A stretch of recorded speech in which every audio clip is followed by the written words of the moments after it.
चार दोस्त, एक शहर, एक नई शुरुआत। सुनने में सिंपल लगता है ना, लेकिन ये किताब जब आपके हाथ में होती है और आप पहला पेज पलटते हैं तो आपको नहीं पता होता कि अगले 700 पेज आपको कहाँ ले जाने वाले हैं।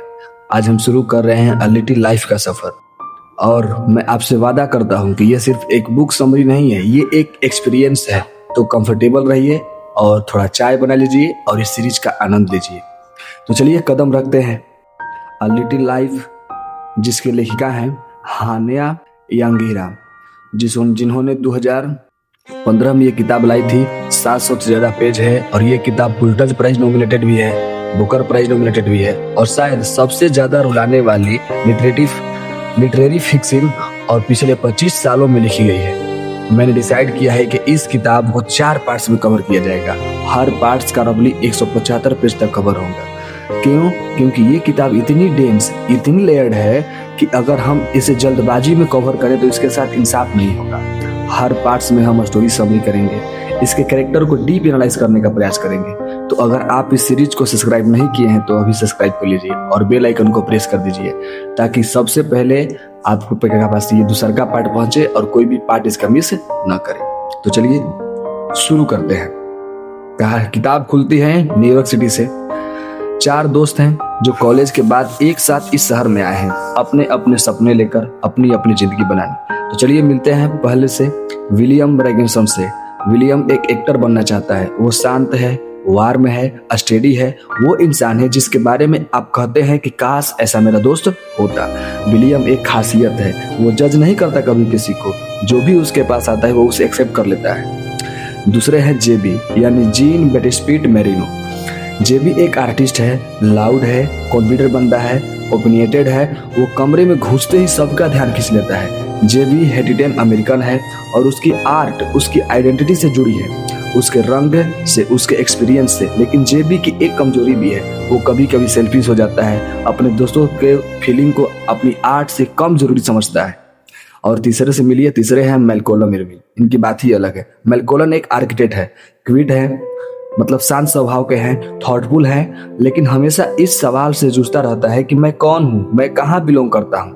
मैल्कोलम मिक्स्ड रेस से है, उसके पेरेंट्स वेल्थी हैं और कभी कभी उसे लगता है कि वो न पूरी तरह ब्लैक है, न पूरी तरह व्हाइट, न पूरी तरह आर्टिस्ट है, न पूरी तरह प्रोफेशनिस्ट। वो हमेशा किसी डिफिनेशन में फिट होने की कोशिश करते रहता है। और फिर हैं ज्यूड एस.टी. फ्रांसिस, जो हमारे कहानी के मुख्य किरदार हैं। ज्यूड को डिस्क्राइब करना मुश्किल है। वो ब्रिलियंट है, वो मैथमेटिक्स में एक्स्ट्राऑर्डिनरी है, लॉ में एक्सेप्शनल है, वो किसी भी प्रॉब्लम को सोल्व कर सकता है। लेकिन ज्यूड हमेशा लॉन्ग स्लीव्स पहनता है। गर्मी में भी वो किसी को फिजिकली टच नहीं करने देता।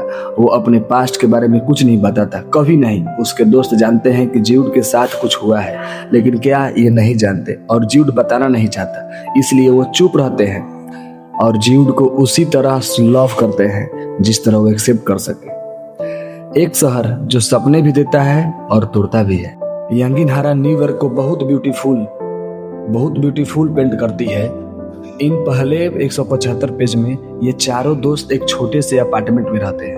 पैसे कम है, स्ट्रगल से, लेकिन एक एनर्जी है, एक होप है। विलियम वेटर का काम करता है जब तक एक्टिंग के रोल्स नहीं मिलते। जेबी अपनी आर्ट बनाता रहता है। मैल्कोलम आर्किटेक्चर फर्म में काम करता है, ज्यूडी लॉ फर्म में। और रात को ये चारों साथ होते हैं, खाना खाते हैं, बातें करते हैं, एक दूसरे की जिंदगी में होते हैं। ये फ्रेंडशिप इन पहले पेज में इतनी वार्म है, इतनी रियल है कि आपको लगता है ये तो सिंपल स्टोरी है, ये तो ब्यूटीफुल है। लेकिन यांगिनहारा कुछ और कह रही है इन पेजेस में। वो आपको इन कैरेक्टर से प्यार करवा रही है, अटैच करवा रही है, ताकि जब दर्द आए, और वो आएगा जरूर, तो वो आपको भी उतना ही लगे जितना इन किरदार को लगा है। ये एक ऑथर की सबसे चालाक चाल है और यांगिनहारा इसमें मास्टर है। वो छोटी छोटी चीजें जो सीख रही है। इन पहले 175 पेजेस में यांगिनहारा हमें ज्यूड के बारे में सब कुछ नहीं बताती, वो बस हिंट्स देती है, क्लूज छोड़ती हैं, और हर क्लू आपको थोड़ा और अनकंफर्टेबल करती है। पहला क्लू, ज्यूड की भी किसी को अपने लेग्स के बारे में बात नहीं करने देता। वो लिंप करता है, किसी एक्सीडेंट में उसे इंजरी हुई थी, बहुत बुरी, लेकिन एग्जैक्टली क्या हुआ वो नहीं बताता। दूसरा क्लू, ज्यूड के नाइटमेयर्स आते हैं, वो रात में चिल्लाते हुए उठता है। विलियम जो उसका रूममेट है उसे शांत कराता है बिना पूछे। तीसरा क्लू, और ये सब इम्पोर्टेंट है, एक सीन है जहां ज्यूड के आर्म पर कुछ दिखता है। विलियम देखता है लेकिन ज्यूड तुरंत स्लीव नीचे कर लेता है और विलियम कुछ नहीं कहता। आप जानते हैं वो क्या था? मैं जानता हूँ, लेकिन इस पॉइंट पर किताब में हम नहीं जानते। और यांगिनहारा यही नहीं चाहती कि आप जाने, वो चाहती है कि आप फील करें वही जो विलियम फील करता है कि कुछ है, कुछ बहुत गहरा, कुछ बहुत पुराना, लेकिन ज्यूड तैयार नहीं है बताने के लिए और हम उसकी तरह उसे फोर्स नहीं कर सकते।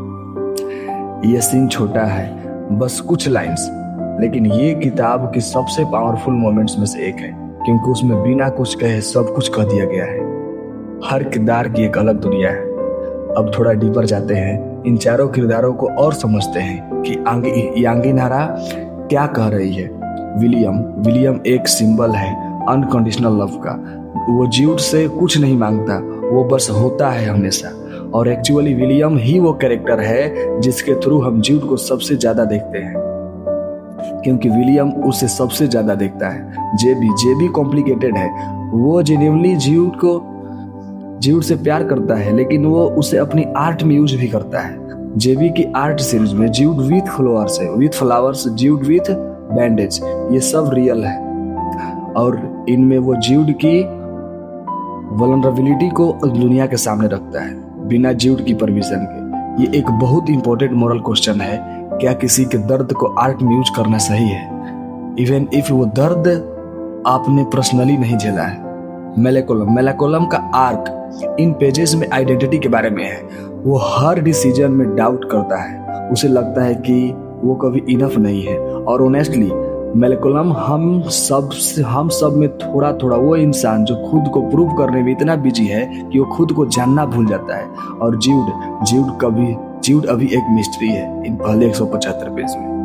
लेकिन यांगिनहारा ने एक काम किया है, उन्होंने ज्यूड को इतना लाइकेबल बनाया है, कि इतना रिलेटेबल बनाया है कि आप उससे कनेक्ट कर चुके हैं उसका पास्ट जाने बिना। और यही डेंजरस है, क्योंकि जब पास्ट आएगा तो आप तैयार नहीं होंगे। यांगिनहारा लिखती है कैसे? एक बात करते हैं यांगिनहारा की राइटिंग के बारे में, क्योंकि ये जानना जरूरी है कि वो किताब कैसे लिखती है। पहली बात, वो टाइम के साथ खेलती है। एक पैराग्राफ में आप 2010 में होते हैं तो अगले पैराग्राफ में आप 1998 में, फिर वापस प्रेजेंट में। पहले ये कंफ्यूजन लग सकता है, लेकिन ये इंसेनल है, क्योंकि ट्रॉमा ऐसे ही काम करता है, लाइनरली नहीं। सडनली कोई मेमोरी आती है, कोई मोमेंट फ्लैश होता है और आप पास्ट में होते हैं। यांगिनहारा उस एक्सपीरियंस को रीडिंग एक्सपीरियंस में ट्रांसलेट करती है। दूसरी बात, वो छोटी डिटेल्स में बहुत केयरफुल है। ज्यूड क्या खाना बनाता है, विलियम किस तरह से हंसता है, मेलाकोलम की डेस्क पर क्या रखा है, ये डिटेल्स प्लॉट के लिए इम्पोर्टेंट नहीं है, लेकिन ये आपको फील कराती है कि ये रियल लोग हैं रियल दुनिया में, और इसलिए जब दर्द आता है तो रियल लगता है। तीसरी बात, यांगिनहारा जज नहीं करती, वो अपने किरदारों के बारे में कोई मोरल जजमेंट नहीं देती। जेबी सेल्फिश है, वो बस दिखाती है। मेलाकोलम कंफ्यूज्ड है, वो बस दिखाती है। ज्यूड ब्रोकन है, वो बस दिखाती है। और रीडर्स को डिसाइड करना है कि वो इसके बारे में क्या सोचते हैं। ये एक रेयर क्वालिटी है किसी ऑथर में, और यांगिनहारा इसे परफेक्टली एक्सक्लूड करती है।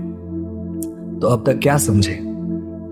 तो इन पहले 175 पेज में क्या हुआ? हम 4 दोस्त को जाना, हमने उनकी दुनिया देखी, हमने उनकी फ्रेंडशिप को फील किया, और हमने ज्यूड को देखा, एक ऐसे इंसान को जो ब्रिलियंट है, लवेबल है, लेकिन जिसके अंदर कुछ है, कुछ जो वो किसी को नहीं बताता, कुछ जो उस रात में उठाता है, कुछ जो उसके स्लीव्स के नीचे छुपा है। इन पेजेस में यांगिनहारा ने एक फाउंडेशन बनाया है, ब्रिक्स केयरफुली रखी है एक एक करके, और पार्ट 2 में वो उन ब्रिक्स का यूज करना शुरू करेंगे। मैं आपसे ऑनेस्टली कहूंगा कि पार्ट 2 हार्डर है। पार्ट 2 में ज्यूड का पास्ट धीरे धीरे सामने आना शुरू होगा, और वो आसान नहीं होगा लेकिन जरूरी होगा। तो पार्ट 1 कैसा लगा कमेंट में बताइए। इन चारों में से आपको सबसे ज्यादा कौन कैरेक्टर इंटरेस्टिंग लगा और क्यों? मुझे पर्सनली विलियम सबसे ज्यादा टच करता है, उसकी क्विकली होने की एबिलिटी, बिना कुछ मांगे बस होने की। पार्ट 2 में आने वाला है जल्द, तो बने रहिए। तो और उसमें जिंदगी कॉम्प्लिकेटेड होने लगती है, अगर आपने अभी तक सब्सक्राइब नहीं किया तो पार्ट 2 मिक्स कर दीजिएगा, तो इसीलिए चैनल को सब्सक्राइब कीजिए। धन्यवाद।